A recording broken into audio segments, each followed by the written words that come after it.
All right, in this quick video, you're just gonna remind yourself what you're looking for when you go up to the wall to take a look. So remember, exponential growth is where we're looking for something that is multiplying, right? Like I'm starting with something and it's doubling. Something is multiplying, it's getting bigger. So we're looking for multiplication, okay? So when you're looking for a table or a word problem, you're looking for something that has multiplication, right? Where something's getting bigger by multiplication. When you're looking for a function or equation, it's going to be, right? It's going to be this kind of exponential function.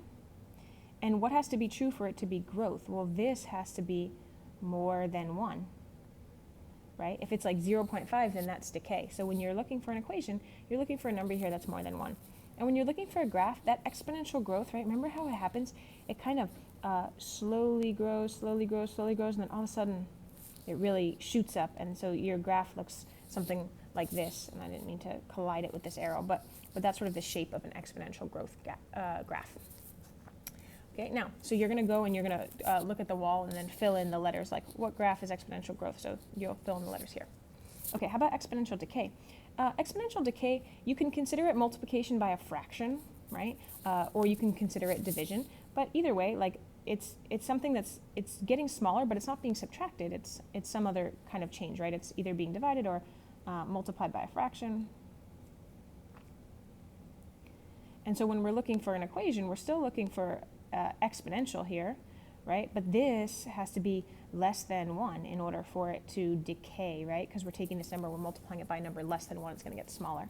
And those exponential decay graphs, right? It's like those, if I have a really big number and it's decaying, it's getting smaller pretty fast. And then as that number gets smaller, it sort of slowly decays more. And so those exponential decay graphs have this kind of weird little sloping shape. Okay, now linear growth. Here we're looking for adding, right? This is something is being added each time. I'm 5 feet tall and I'm growing an inch per year. Something's being added. And that should look like y equals mx plus b.